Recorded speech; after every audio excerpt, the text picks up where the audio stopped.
And here's some more mulch. So here's our mulch pile.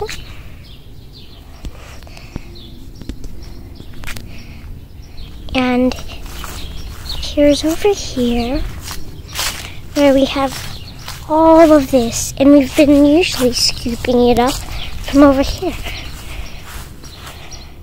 And here's where we've been scooping it too, over here. See that mulch over there? Then it leads up all the way over to there. Over here is a lot of mulch.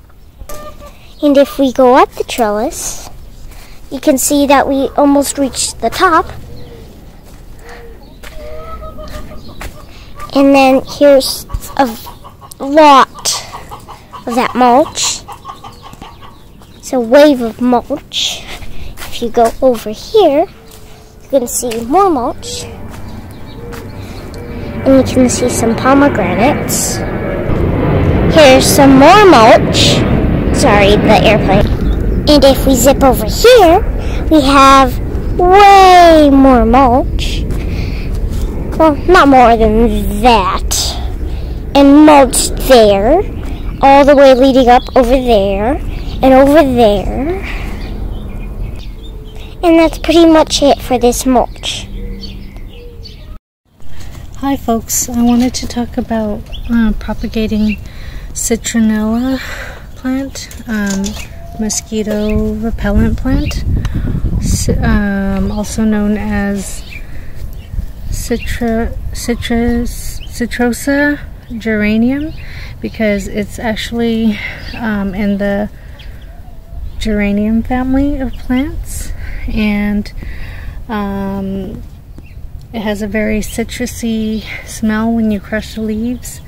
And mine has grown quite leggy, and if you want it to be more compact and bushy and have more blooms, these cute little pink or purplish blooms, then you have to frequently cut it. And instead of just throwing out your cuttings, you can easily propagate these. These propagate very, very well. So I'm going to take a cutting about here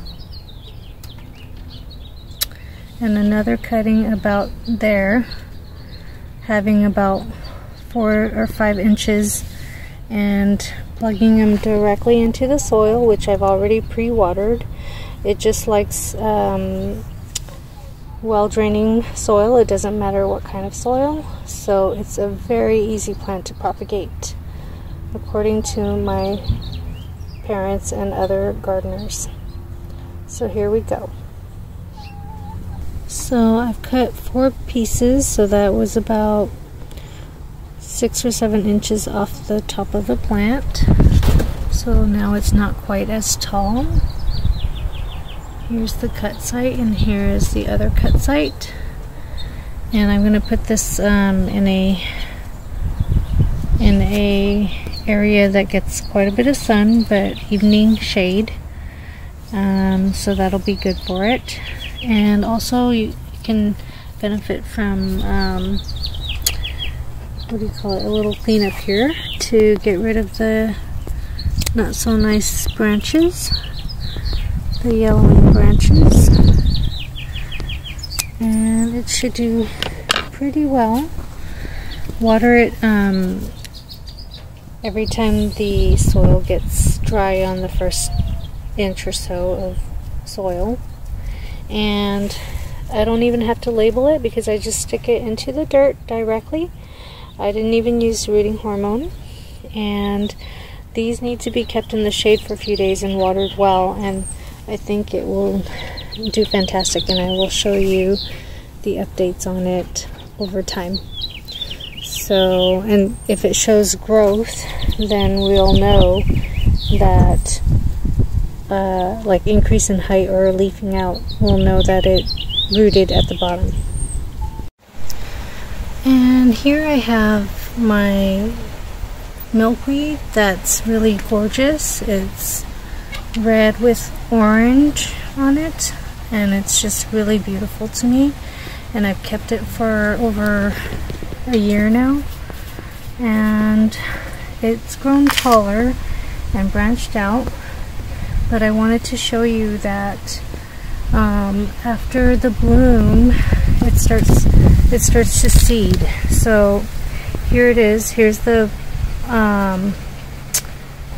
seed casing seed pod. Here's 3 more, and here's a new baby one.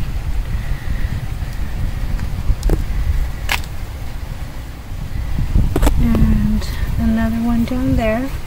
I'm not exactly sure what happened to my caterpillar. It must have went somewhere else, didn't like being bothered. So unfortunately I didn't get to see a chrysalis on this plant. However, it's nice that it got to feed on this plant, and now it's making more seeds, and I will show you how to collect the seeds in another video. As these green pods develop, they will mature and turn brown, and then they'll split open and they'll have the silk sticking out of it, and you can just easily pull out a bunch of milkweed seeds from it. Here's a voluntary milkweed. I didn't place it here, but it grew itself.